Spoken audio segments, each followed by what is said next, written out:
नमस्कार दोस्तों, स्वागत है आप सभी का आपके अपने यूट्यूब चैनल ऑब्जेक्टिव सेंटर पर। दोस्तों जो भी स्टूडेंट ऐसे हैं जो कि दोस्तों इलेक्ट्रीशियन सेकंड ईयर का इस बार पेपर देने जा रहे हैं, तो उनके लिए दोस्तों ये वीडियो काफ़ी हेल्पफुल होने वाला है। क्योंकि दोस्तों ये जो पेपर है आप लोगों का पिछले साल का पेपर है, जो कि 29 जुलाई 2025 को हुआ था। तो पिछले साल से काफ़ी ज़्यादा क्वेश्चन आपके रिपीटेड आ रहे हैं आपके एग्जाम में। तो अगर आप लोग दोस्तों इसको पढ़ लेंगे तो आपका एग्जाम काफ़ी अच्छे से निकल जाएगा। ठीक है, यहाँ पर सबसे पहले आप लोगों का दोस्तों ट्रेड थ्योरी का पेपर आ जाता है। यहाँ पर पहला प्रश्न कहा गया है कि जैसा कि चित्र में दिखाया गया है, अल्टरनेटर का प्रकार क्या है। तो ये जो दोस्तों आपको अल्टरनेटर का प्रकार दिखाया गया है, ये आपका ब्रशलेस अल्टरनेटर का फिगर दिया गया है। दूसरा कि भूमिगत केबल की तुलना में ओवरहेड लाइनों का क्या फ़ायदा है। तो देखिए, भूमिगत केबल में की तुलना में ओवरहेड लाइनों का जो फ़ायदा होता है वो रहता है कि दोष आसानी से पता लगाया जा सकता है। अब इसके बाद देखिए, यहाँ पर तीसरा प्रश्न यहाँ पर कहा गया डीसी शंट मोटर द्वारा लिए गए आर्मेचर करंट की गणना करने का फार्मूला क्या है। तो देखिए, डीसी शंट मोटर द्वारा लिए गए आर्मेचर करंट की गणना करने का जो फार्मूला होता है वो होता है IA = V - EB बटे RA होता है। देखिए यहाँ पर दोस्तों चौथा प्रश्न आ चुका है। जैसा कि शॉर्ट सर्किट में दिखाया गया है, कौन सा प्रतिरोधक एक सामान्य एमीटर एम्पलीफायर में वोल्टेज गेन निर्धारित करता है। तो यहाँ पर दोस्तों जो वोल्टेज गेन निर्धारित करता है वो आपका रहता है आपका RL। ठीक है, RL यहाँ पर कहाँ पर है, तो यहाँ पर आप लोग देखेंगे यहाँ पे दिया गया है। ठीक है, अब इसके बाद देखिए यहाँ पर पांचवा प्रश्न है, चित्र में दिखाया गया अनुसार कंट्रोल सर्किट का नाम आपको बताना है। तो ये जो आपको कंट्रोल सर्किट दिखाया गया है ये आपका jogging control circuit with selector switch कहलाता है। तो सिलेक्टर स्विच के साथ जॉगिंग कंट्रोल सर्किट आपका करेक्ट आंसर होगा यहाँ पे। छठा प्रश्न यहाँ पर कि 50 हर्ट्ज की आवृत्ति पर 2 ध्रुवों वाले एक अल्टरनेटर की गति की गणना करें। देखिए, 50 हर्ट्ज की आवृत्ति पर 2 ध्रुवों वाले एक अल्टरनेटर की गति यहाँ पर आप निकालेंगे। ठीक है, तो वो आपका आ जाएगा यहाँ पर 3000 RPM। ठीक है, तो यहाँ पर देखिए हम लोग फार्मूला क्या निकालते हैं। तो यहाँ पर स्पीड इक्वल टू क्या होगा 120F/P।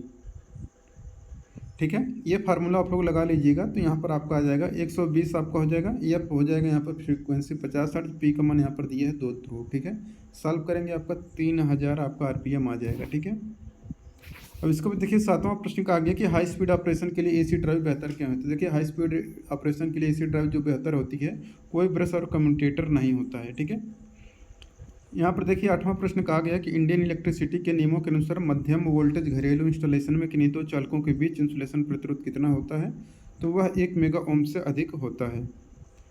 नौवां प्रश्न यहाँ पर कहा गया कि पैनल बोर्ड में 2 अलग अलग अर्थिंग प्रदान करने का कारण क्या है। तो देखिए, पैनल बोर्ड में 2 अलग अलग अर्थिंग प्रदान करने का मेन कारण है कि अन्य विफलता के मामले में एक अर्थिंग सुनिश्चित करता है। 10वां प्रश्न है कि सिक्वेंशियल कंट्रोल सिस्टम में ऑपरेशन को कौन सा उपकरण नियंत्रित करता है। देखिए, सिक्वेंशियल कंट्रोल सिस्टम में ऑपरेशन को जो उपकरण नियंत्रित करता है वह आपका टाइमर होता है। 11 नंबर का प्रश्न यहाँ पर कहा गया कि डीसी जनरेटर में वेव बाइंडिंग की विशेषता क्या है। तो देखिए, डीसी जनरेटर में वेव बाइंडिंग की जो विशेषता होती है वो रहता है आपका कि लो करंट हाई वोल्टेज। ठीक है, तो लो करंट हाई वोल्टेज आपका सी आंसर यहाँ पर करेक्ट होगा। अब देखिए यहाँ पर 12 नंबर का प्रश्न है कि जो सिलिकॉन डायोड होता है इसमें जर्मेनियम डायोड की तुलना में अधिक बैरियर वोल्टेज का क्या कारण है। तो वो आपका लोअर एटॉमिक नंबर, कम परमाणु संख्या। 13 नंबर का प्रश्न है कि IGBT का कौन सा अवगुण है। तो ये होता है कि आपका स्टैटिक चार्ज प्रॉब्लम। ठीक है दोस्तों, ये जो PDF मैं पढ़ा रहा हूँ, अगर आप लोगों को इसका PDF चाहिए तो आप लोगों को objective centre application play store से डाउनलोड कर लेना है। प्ले स्टोर से डाउनलोड करने के बाद आप लोगों को ITI CBT पेपर वाले में जाना है। वहाँ पर आप अपना इलेक्ट्रीशियन चूज कर लीजिएगा ट्रेड। यहाँ पर दोस्तों आपको ये प्रीवियस ईयर का क्वेश्चन पेपर बिल्कुल फ्री में दिया गया है। यहाँ पर 2025 के 3 4 सेट, 24 के 23 के 22 के 21 के 3 4 सेट आपको दिए गए हैं बिल्कुल फ्री में। आप आसानी से यहाँ पर जा करके पढ़ सकते हैं, आपको 1 भी रुपये देने की आवश्यकता नहीं है। ठीक है, स्टडी नोट्स वाले में जा करके दोस्तों आप निम्मी का क्वेश्चन बैंक अगर आप लोग चैप्टर वाइज पढ़ना चाहते हैं, मॉड्यूल वाइज, तो वो भी आपको मिल जाएगा। यहाँ पर फ्री और पेड दोनों अवेलेबल हैं, आप लोग इसको चेक कर लीजिएगा। टेस्ट सीरीज आपको दोस्तों यहाँ पर मिल जाएगा। अगर कोई निम्मी का ऑफिशियल मॉक टेस्ट चाहते हैं तो ये टेस्ट आपको मिल जाएगा। निम्मी टेस्ट वाले सेक्शन में जाएंगे तो यहाँ पर आपको workshop, calculation science, employability skill, electrician का, यहाँ पर ट्रेड थ्योरी का और इंजीनियरिंग ड्राइंग का, ये सारे PDF आपको वहाँ यहाँ पर आपको मॉक टेस्ट दे दिया गया है। ठीक है, तो आप अपने ट्रेड के अनुसार और सब्जेक्ट के अनुसार अपना वहाँ पर चूज कर लीजिएगा। मात्र 30 देखिए आईजीबीटी का अवगुण है कि आपका स्टैटिक चार्ज प्रॉब्लम ये तो हो गया। 14 नंबर का प्रश्न यहाँ पर कहा गया कि AC three phase squirrel cage induction motor का स्टार्टिंग करंट क्या होता है। तो देखिए ये आपका फुल लोड करंट का 5 से 6 गुना होता है। 15 नंबर का प्रश्न है कि कंडक्टर, सेमीकंडक्टर और इंसुलेटर के रूप में एक मटेरियल तय करने के लिए मापदंड क्या है। तो वह है कि परमाणु की संयोजकता, इलेक्ट्रॉनों का अस्तित्व। 16 नंबर का प्रश्न है कि स्प्लिट फेज इंडक्शन मोटर में मेन वाइंडिंग और एक्सिलरी वाइंडिंग के बीच इलेक्ट्रिकल डिग्री कितना होता है। तो ये होता है दोस्तों आप लोगों का 90 डिग्री। 17 नंबर का प्रश्न देखिए क्या कह रहा है। कह रहे हैं यहाँ पर 50 हर्ट्ज की आवृत्ति वाले 6 ध्रुवों और 3 फेज इंडक्शन मोटर में प्रतिशत स्लिप की गणना करें। यहाँ पर हो जाएगा 960 आरपीएम की वास्तविक गति से चल रही हो, तो वो होगा आपका 4%। अब देखिए 18 नंबर का प्रश्न यहाँ पर कहा गया कि 3 फेज 36 स्लॉट 12 कॉइल 4 पोल स्टेटर वाइंडिंग के लिए स्लॉट के टर्म में फेज विस्थापन की गणना करें। तो ये होगा आपका दोस्तों 6 स्लॉट। ठीक है। यहाँ पर देखिए 19 नंबर का प्रश्न कहा गया कि कौन सा कन्वर्टिंग डिवाइस ओवरलोड किया जा सकता है। तो देखिए जो कन्वर्टिंग डिवाइस ओवरलोड किया जा सकता है वो आपका रेक्टिफायर यूनिट होता है। 20 नंबर का प्रश्न है उद्योग में किस प्रकार की machine multi motor electric drive के साथ प्रदान की जाती है। तो वो आपका रहता है रोलिंग मशीन। ठीक है, सी आंसर यहाँ पर करेक्ट आंसर हो जाएगा। 21 नंबर का प्रश्न है कि कार्नर पोस्ट पर टर्मिनेट करने के लिए किस प्रकार के लाइन इंसुलेटर का उपयोग किया जाता है। तो यहाँ पर हम लोग साइकिल इंसुलेटर का उपयोग करते हैं। 22 नंबर का प्रश्न है कि 3 फेज कंसेंट्रिक वाइंडिंग का अवगुण कौन सा है। तो देखिए 3 फेज कंसेंट्रिक वाइंडिंग का जो अवगुण होता है ये आपका स्टेप्ड फार्मर की आवश्यकता होती है। 23 नंबर का प्रश्न है कि स्वचालित वोल्टेज स्टेबलाइजर में किस प्रकार के आउटपुट ट्रांसफार्मर का उपयोग किया जाता है। तो देखिए स्वचालित वोल्टेज स्टेबलाइजर में जिस प्रकार के आउटपुट ट्रांसफार्मर का उपयोग करते हैं वह हमारा ऑटो ट्रांसफार्मर होता है। 24 नंबर का प्रश्न है किस टर्म से तात्पर्य है कि किसी पदार्थ का द्रव्यमान इलेक्ट्रोलाइट से एक गुलाम विद्युत धारा मुक्त होता है। तो रहता है आपको इलेक्ट्रोकेमिकल इक्विवेलेंट। ठीक है। 25 नंबर का प्रश्न है डीसी जनरेटर का कार्य सिद्धांत क्या होता है। तो देखिए डीसी जनरेटर आपका फैराडे का विद्युत चुंबकीय प्रेरण के नियम पर काम करता है। 26 नंबर का प्रश्न यहाँ पर देखिए कहा गया है, कह रहा है यहाँ पर कि डीसी मोटर में सामान्य से ऊपर और नीचे दोनों गतियों को प्राप्त करने के लिए किस गति नियंत्रण विधि को लागू किया जाता है। तो रहता है आपका ward Leonard speed control method. 27 number का प्रश्न है कि 6 पोल स्टेटर मोटर की विद्युत डिग्री क्या है। तो 6 पोल स्टेटर मोटर की विद्युत डिग्री 1080 डिग्री होता है, 1080। ठीक है। 28 नंबर का प्रश्न है कि एसी मोटरों में लंबी कार्ड वाइंडिंग न करने का क्या कारण है। तो ये आपका कि अधिक वाइंडिंग तार की आवश्यकता होती है। 29 नंबर का प्रश्न है कि डीसी जनरेटर की अधिकतम दक्षता के लिए क्या शर्त है। तो देखिए डीसी जनरेटर की अधिकतम दक्षता के लिए शर्त है कि वेरिएबल लॉस कांस्टेंस लॉस के बराबर होती है। 30 नंबर का प्रश्न है कि डीसी मोटर के बैक ईएमएफ की गणना करने का सूत्र क्या होता है। तो रहता है आपका EB = V - IA × RA। 31 number का प्रश्न कि 3 फेज इंडक्शन मोटर के नो लोड टेस्ट द्वारा कौन सी लॉस निर्धारित की जाती है। तो इसके लिए दोस्तों हम लोग आयरन लॉस का उपयोग करते हैं। 32 नंबर का प्रश्न है चित्र में दर्शाए गए एसी सिंगल फेज मोटर का नाम क्या है। तो ये आपको सिंगल फेज मोटर जो दिखाया गया है ये आपका वेरिएबल रिलक्टेंस स्टेपर मोटर का फिगर दिया गया है। 33 नंबर का प्रश्न है यूनि जंक्शन ट्रांजिस्टर का मुख्य कार्य क्या है। तो देखिए यूनि जंक्शन ट्रांजिस्टर का जो मुख्य कार्य है वो आपका है रिलैक्सेशन ऑक्सीलेटर है। ठीक है। 34 नंबर का प्रश्न यहाँ पर कि एसी रेजिस्टिव एवं इंडक्टिव लोड को शुरू करने और रोकने के लिए कंस्ट्रक्टर का स्टैंडर्ड ड्यूटी सर्कल कोड कौन सा है। तो ये रहता है आपका AC2। अब देखिए यहाँ पर 35 नंबर का प्रश्न है कि चित्र में दिखाए गए अनुसार एसी सिंगल फेज मोटर की गति नियंत्रण विधि कौन सी है। तो ये जो आपको दोस्तों चित्र में एसी सिंगल फेज मोटर गति नियंत्रण विधि दिखाई गई है यह आपका दोस्तों टैप्ड फील्ड मेथड। ठीक है। तो टैप्ड फील्ड मेथड होगा आपका। 36 नंबर का प्रश्न यहाँ पर कहा गया कौन सा इन्वर्टर और कन्वर्टर दोनों के रूप में कार्य करता है। ये आपका सिंक्रोनस कन्वर्टर होता है। 37 नंबर का प्रश्न है कि सिंगल फेज मोटर में स्क्वायरल केज रोटर क्या होता है। तो देखिए सिंगल फेज मोटर में स्क्वायरल केज रोटर जो होता है आपका स्प्लिट फेज मोटर होता है। 38 नंबर का प्रश्न है चित्र में दिखाया गया कंट्रोल पैनल वायरिंग में प्रयुक्त वायरिंग सहायक उपकरण का नाम क्या है। तो ये जो आपका है ये आपका कहलाता है DIN रेल। ठीक है। तो DIN रेल का ये फिगर है।